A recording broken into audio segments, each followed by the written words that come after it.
Nothing like having a monster and it's way too early for this shit o'clock. So I'm gonna tell you a secret that almost no one really knows about me. I love listening to anime OPs. I love listening to them when I'm studying, making cereal, having sex, trying to record a video, pooping.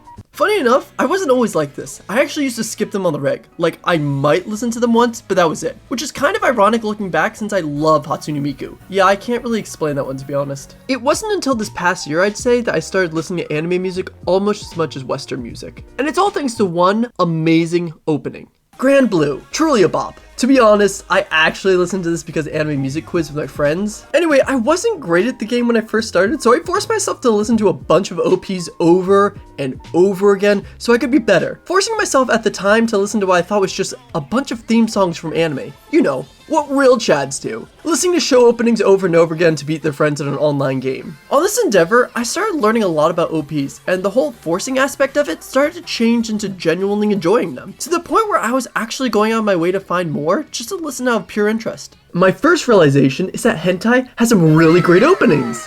My second realization is that these are fully produced full-length songs. They aren't like Western shows where they may take a snippet of an already popular song or just create an instrumental piece for a cartoon. No, these are like full-blown 3 to 4 minute pop songs specifically written for each individual show that I can find on music streaming services like Spotify and Apple Music. I'm sure a bunch of you seasoned weebs out there are going, well, yeah, no shit, we knew that. Okay, yeah, okay, sure, yeah. Okay. But did you know a lot of studios end up doing their own OPs from start to finish in-house? Turns out there's a lot of money in the anime industry. Who would have guessed? Not me. So what ends up happening is big production studios like Bones will have a whole music production department themselves, and they dump a lot of money into those departments, like arguably equal to the amounts of the actual music industry there. Beyond the whole music studio itself, a lot of times they'll have in-house composers creating music, or strong partnerships with other big composers in the industry. And what comes with good composers? Talented singers and artists who like to work with them. Let's look at famous composers like Yuki Kajira, who has worked on countless shows that have bomb-ass music like Fate Zero, Sword Art Online, and Demon Slayer.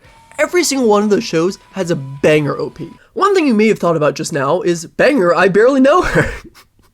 I hate myself. Now you're probably thinking to yourself, wait a minute, doesn't Lisa do all those openings? Great composers work with great artists because they have chemistry and they know what the other person can produce. The average person new to the medium may not realize how big a deal this is, but for the seasoned anime fan, when they heard these two would be pairing up again to do the OP for Demon Slayer last year, people went nuts. Another newer recent trend is when it comes to openings, how many voice actors are actually taking part in it now. Shows like Toradora, or Agaru, Yuri Yuri all use their own voice actors for their songs. It's actually crazy because it feels like Japan is treating their voice actors like Disney stars now. You're a cute face and can act, but can you sing? No? Well, time to ship you off to get those singing lessons, and don't come back until we can put you in a song. This kind of stuff really is exciting for fans, getting the opportunity to hear new music but from either an actor or artist they love. Like when I hear Machiko or NaNoWriMo are doing a new OP for a show, I'm more inclined to watch it. It's that same feeling of excitement I get when I hear the Gorillaz or Alt-J is coming out with new music. Because that's exactly what it is. People don't always realize the amount of effort it takes to really create an amazing OP, the fluid and out-of-box animation, or the Grammy-winning level of music written for it. While many people argue this,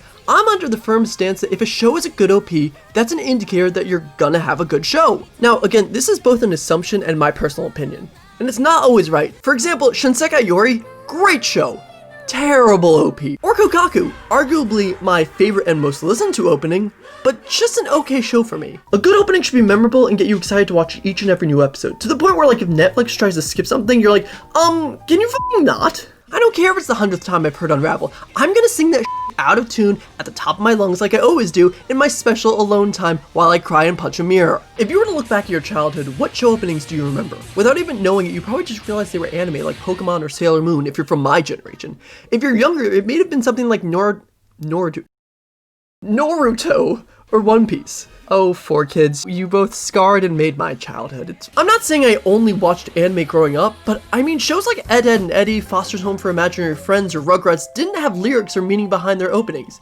They were just melodies with a few words. Not that they weren't memorable, but not to the extent like how I can start screaming, I want to be the very best into a crowd, and someone will respond back with, like no one ever was. There are three kind of OPs. The first being the symbolic ones that while watching it the first time, you may not understand it, but by the end of the season, you're like, holy shit, you mean the girl over there was, and the tree, it was all just a giant JoJo reference? Then you have your unlimited amount of hype ones. Something like Attack on Titan, where by the end of it, you're ready to go out there and be like, let's kill some goddamn Titans, let's go! Pretty much equivalent to, snorting a giant line of coke. Lastly, you have your creative exposition ones, where they introduce the world and characters commonly found in shonens like Bleach or Black Clover. That or the SpongeBob anime opening. I love that one. These ones are hard to do well because a lot of times they only show pictures of the characters or maybe something of the world, and that's about it. There's also a subcategory I just label as the confusing ones because I don't know which category these ones belong in, if any. The ones where you kind of have an aneurysm trying to understand what the fuck is happening and what you're watching? I'm looking at you, Mob Psycho and Technolyze. I still don't understand you. Now, putting these all together, you get some suck. So this is actually an insert right now. I'm in the middle of the editing. I was going to talk about how Mob Psycho is one of those visually appealing shows that just makes absolutely no sense with the opening, but I did this actually when I was just starting the show and I just finished it now.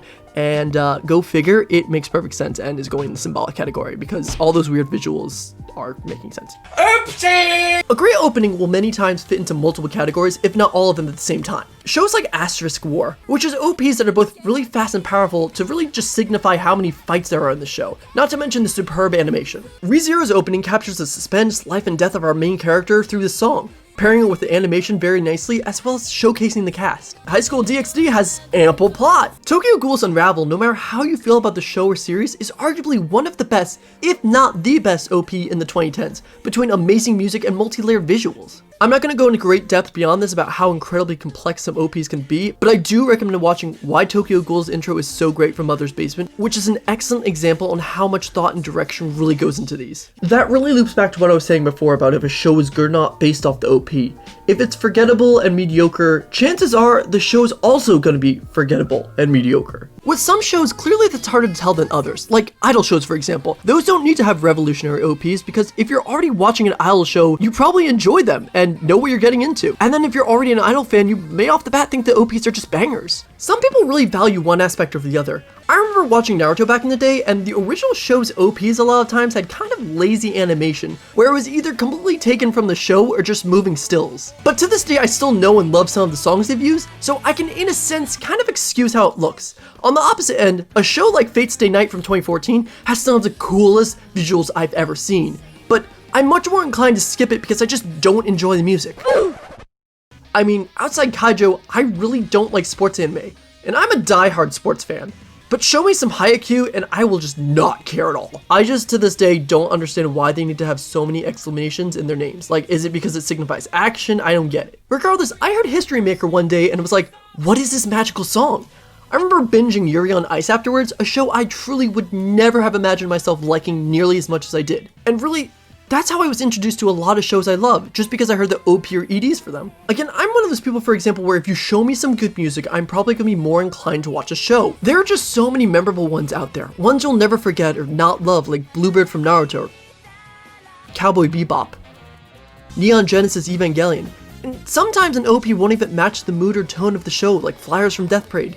Other times they'll fit perfectly, just like Mob Psycho 100 again. If you're like me and you go to a lot of anime cons, one of the common things you'll see at all of them is a giant DJ booth somewhere in the con hall or maybe at the after parties, and they'll just be blasting anime music to a crowd going nuts, which is just so cool having a bunch of people around you singing the opening to My Hero Academia. Granted, this genre isn't for everyone, which is completely fine. I don't expect everyone to have a Spotify playlist with hours of anime music on it. There's gonna be ones you love, ones you hate, and ones you just genuinely don't understand. I just want you to remember, next time you're about to skip an anime's opening, you never know. This may be the song that changes how you think about them, turns you into a fan like me.